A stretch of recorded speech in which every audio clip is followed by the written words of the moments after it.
Assalamualaikum warahmatullahi wabarakatuh. Alhamdulillahi rabbil alamin. Alhamdulillahi wa kafa. Wassalatu wassalamu ala nabiyil mustafa wa ala alihi wa ashabihi ahli sidqi wal wafa, amma ba'd. Perkenalkan, saya Rizqi Nailul Baroroh, mahasiswa aktif semester 6 jurusan Bahasa dan Sastra Arab, Fakultas Adab dan Humaniora, Universitas Islam Negeri Syarif Hidayatullah, Jakarta. Video ini saya buat untuk memenuhi tugas ujian akhir semester ilmu kodikologi. Perlu diketahui bahwasanya ilmu kodikologi adalah salah satu mata kuliah yang wajib diambil oleh mahasiswa jurusan Bahasa dan Sastra Arab, yang kebetulan pada kesempatan kali ini kami diampu oleh Pak Nida Fadlan. Ucapan terima kasih yang sebanyak-banyaknya, ucapan terima kasih yang tak terhingga kepada Pak Nida Fadlan yang telah membimbing kami semua pada mata kuliah ilmu kodikologi. Kedua kalinya, ucapan terima kasih tak lupa kami sampaikan kepada tim Manasa Solo yang telah mengadakan kegiatan pelatihan digitalisasi naskah. Yang perlu diketahui bahwasanya ilmu kodikologi adalah ilmu yang mandiri, artinya bisa berdiri sendiri tanpa adanya ilmu-ilmu yang lain. Namun selain itu, ilmu kodikologi juga bisa dikatakan sebagai ilmu yang membantu ilmu filologi. Jika ilmu filologi fokus pada penyuntingan teks yang ada di dalam naskah, maka fokus dari kajian ilmu kodikologi adalah fisik dari naskah tersebut. Di dalam ilmu kodikologi terdapat beberapa aspek yang dijadikan sebagai fokus kajiannya. Di antaranya adalah bagian dari naskah itu sendiri, seperti halnya tinta dan berbagai macam alat tulis. Untuk yang kedua yaitu mengenai usia dari naskah tersebut. Yang ketiga yaitu mengenai sejarah naskah tersebut, dan yang terakhir yaitu mengenai katalog naskah. Seperti yang disampaikan oleh Pak Nida Fadlan kepada mahasiswanya, pada pelatihan digitalisasi naskah tadi pun dijelaskan bahwa penulisan naskah mengalami perkembangan yang sangat pesat dari waktu ke waktu. Adanya kegiatan pelatihan digitalisasi naskah ini sangatlah bermanfaat, terutama bagi kami para pelajar. Dari situ kita dapat mengetahui betapa pentingnya ilmu filologi dan ilmu kodikologi. Belajar ilmu filologi dan kodikologi sama saja kita belajar ilmu kebudayaan. Belajar ilmu kebudayaan sama saja kita melestarikan ilmu kebudayaan. Banyak di antara kita yang memiliki pola pikir bahwasanya belajar ilmu filologi dan ilmu kodikologi adalah belajar tentang hal-hal yang mistis. Kita beranggapan bahwasanya ilmu filologi dan ilmu kodikologi itu merupakan ilmu yang kuno. Kita beranggapan bahwasanya ilmu filologi dan ilmu kodikologi merupakan ilmu yang tidak ada gunanya. Pola pikir seperti itu harus dihilangkan dari pikiran kita. Banyak orang yang tidak mengetahui bahwasanya ilmu-ilmu yang kita pelajari ini salah satunya adalah berasal dari ilmu filologi dan ilmu kodikologi. Adanya ilmu filologi dan ilmu kodikologi inilah yang membedah beberapa ilmu yang kita pelajari saat ini. Berbicara tentang ilmu kodikologi mustahil rasanya bila tidak berbicara sejarah. Kita kembali kepada sejarah. Adanya teks proklamasi Indonesia pada saat itu merupakan tulisan tangan, yang mana tulisan tangan pada kertas itulah yang dinamakan naskah. Nah, untuk mengetahui lebih lanjut bagaimana tulisan tersebut bisa untuk dibaca, maka perlu adanya ilmu filologi dan perlu adanya juga ilmu kodikologi. Objek yang digunakan sebagai penulisan teks itu sendiri biasanya menyesuaikan asal dari manakah manuskrip tersebut ditulis. Begitu pula bahasa-bahasa yang ada di dalam naskah. Biasanya bahasa-bahasa yang ada di dalam naskah menyesuaikan dari manakah naskah tersebut ditulis. Seperti misalnya naskah ditulis di daerah Solo, maka naskah tersebut ditulis menggunakan bahasa Jawa Solo.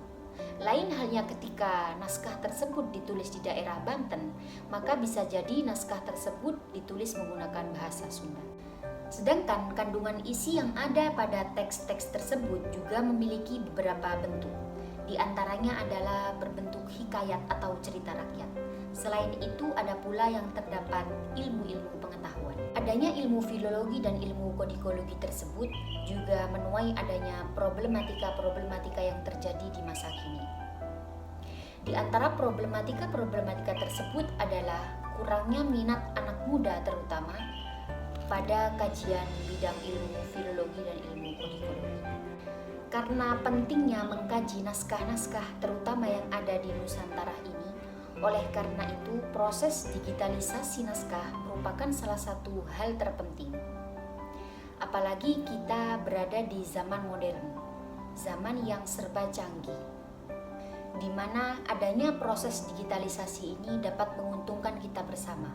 Kita bisa lebih menghemat tenaga dan juga menghemat waktu. Di antara beberapa tujuan dari digitalisasi naskah ialah yang pertama, melindungi naskah dan mewakili sumber daya asli.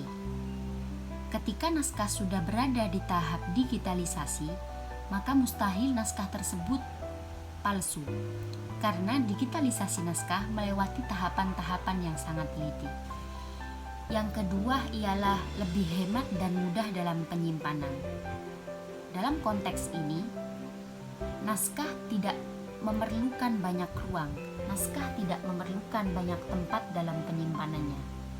Selanjutnya yang ketiga yakni lebih mudah pengelolaan dan cepat dalam proses penemuan. Yang keempat adalah lebih mudah menyebarkan naskah tersebut. Yang kelima lebih interaktif. Dan yang terakhir adalah lebih mudah penggandaan dan backup.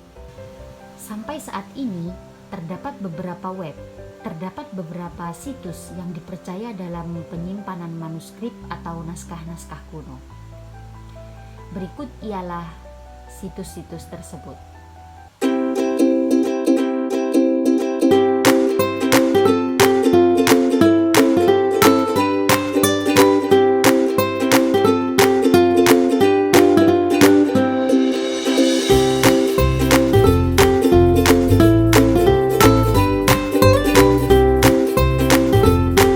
Adanya usaha digitalisasi naskah tersebut tidak lain adalah untuk melestarikan naskah.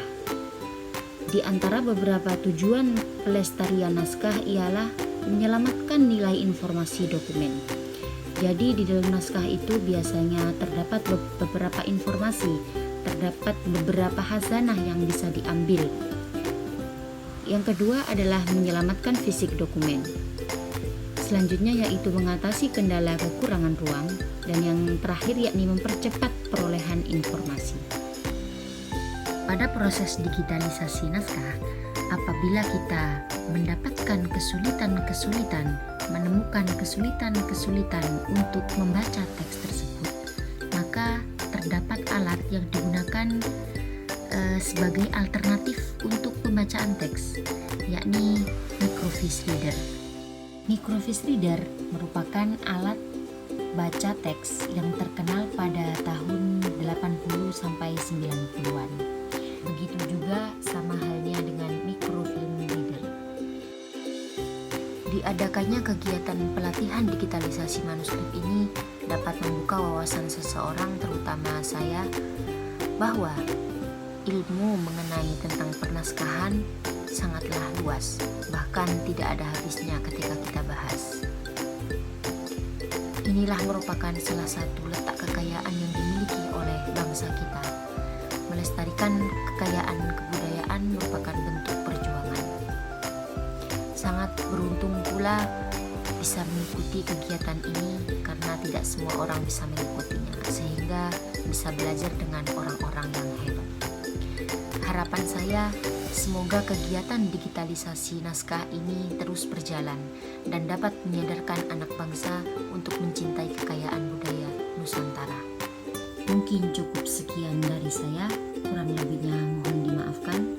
Ihdinas siratal mustaqim, wabillahi taufiq wal hidayah, war ridha